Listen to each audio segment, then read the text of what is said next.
इन साथियों, चलिए महत्वपूर्ण क्वेश्चन है, इसको देखिएगा, ध्यान में रखते हुए टिक कीजिएगा। क्वेश्चन है आप लोग का 1857 के विद्रोह की मुख्य कमजोरी किसकी कमी थी? ऑप्शन को देखिए, टिक कीजिएगा। ठीक है, ऑप्शन देखते हुए 1857 का विद्रोह का मुख्य कमजोरी क्या था, इसको देखिए और ध्यान में रखते हुए टिक कीजिएगा। ठीक है, चलिए देखिए ऑप्शन में क्या आंसर हो जाएगा।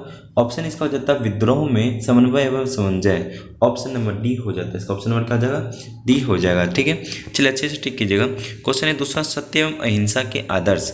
क्या लिखा है? सत्य एवं अहिंसा के आदर्श के प्रयोग के लिए गांधी जी ने 1916 ईस्वी में क्या किए? ठीक है, पूछा जा रहा है सत्य एवं अहिंसा के बीच में गांधी जी ने 1916 में क्या किए, इसको देखिए, ऑप्शन को पढ़ के इसको टिक कीजिएगा।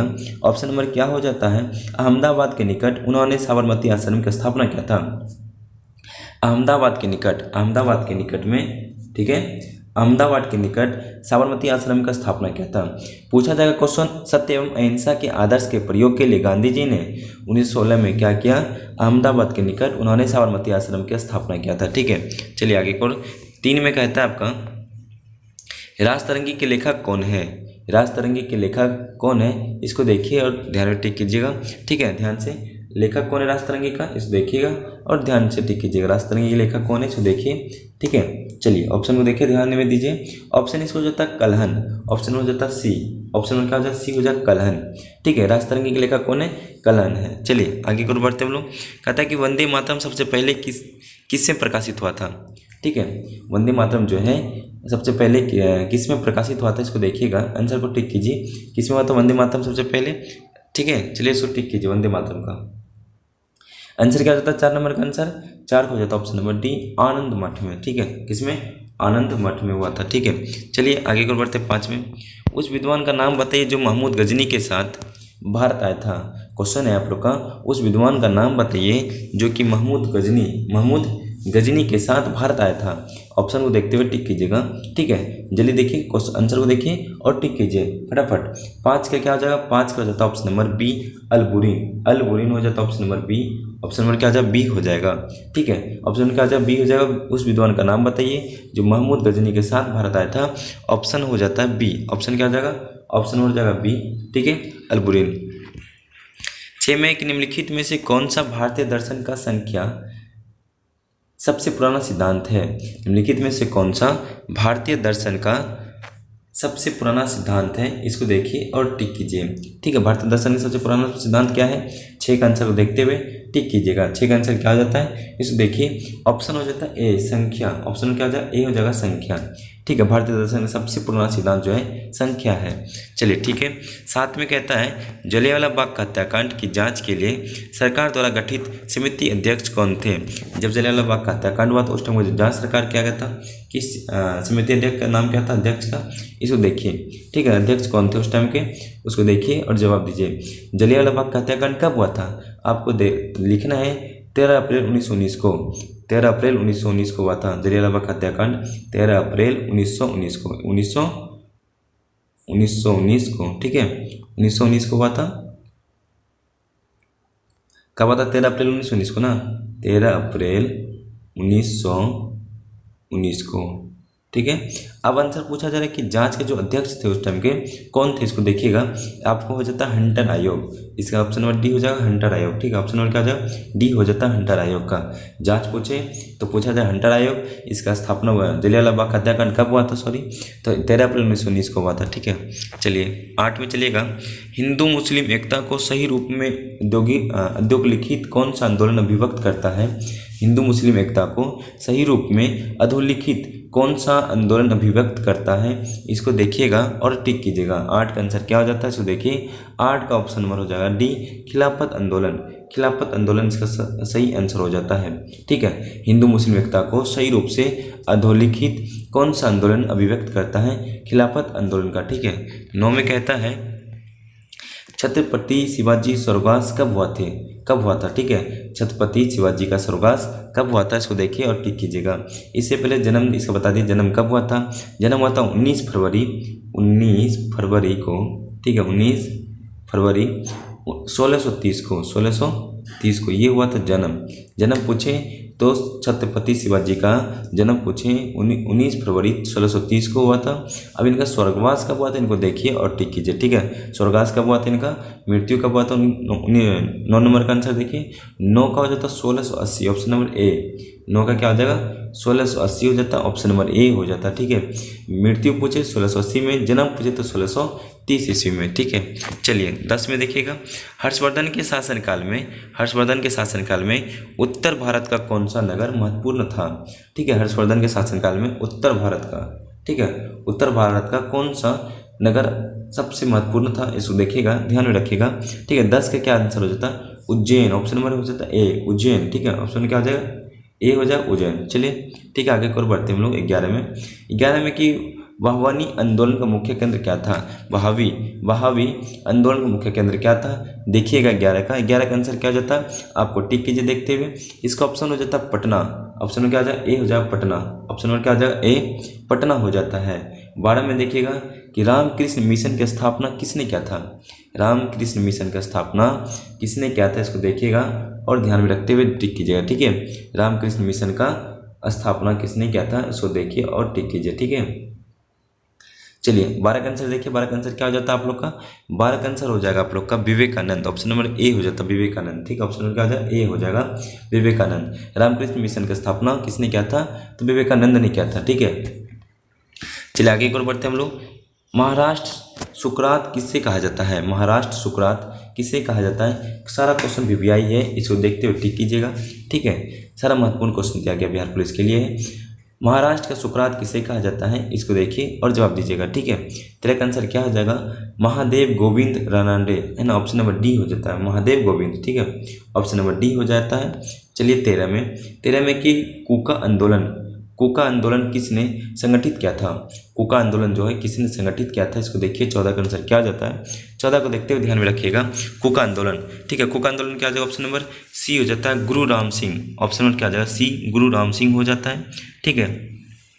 कूका आंदोलन किसने संगठित किया था, गुरु राम सिंह ने किया था, ठीक है। अब 15 में देखिएगा, 19वीं सदी के उत्तरार्ध के नव हिंदूवाद के सर्वश्रेष्ठ प्रतिनिधि थे कौन, इसको देखिएगा। 15 का नंबर क्या हो जाता है, नव हिंदू का सर्वश्रेष्ठ प्रतिनिधि कौन थे, इनको देखिए और जवाब दीजिए, ठीक है। नव हिंदू का देखते हुए टिक कीजिएगा। 15 का आंसर क्या हो जाता है, 15 का हो जाएगा स्वामी विवेकानंद हो जाता है, ठीक है। नव हिंदू का सर्वश्रेष्ठ नीति कौन थे, स्वामी विवेकानंद थे, ठीक है। चलिए 16 में है आप लोग का कि वह स्थान जहाँ से भूकंप की उत्पत्ति होती क्या कहलाता है, वह स्थान जहाँ भूकंप की उत्पत्ति होती है वह क्या कहलाता है, इसको देखिएगा। 16 का आंसर क्या हो जाता है, 16 का आंसर को देखते हुए टिक कीजिएगा।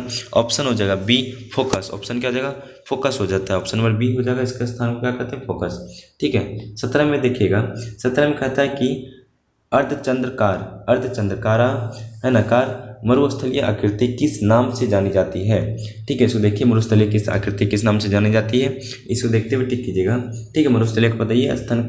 17 नंबर का आंसर देखिए क्या हो जाता है, बरखान, ऑप्शन नंबर ए हो जाता है बरखान, ठीक है। ऑप्शन नंबर क्या हो जाए, ए हो जाए बरखान। अब आगे को चलते हैं हम लोग 18 में। धरातल के नीचे पिघली चट्टान कहलाती है, धरातल के नीचे पिघली चट्टान कहलाती है क्या, देखिए 18 नंबर का आंसर को देखिएगा, पिघली चट्टान क्या कहलाती है, इसको देखते हुए ध्यान में रखते हुए टिक कीजिए।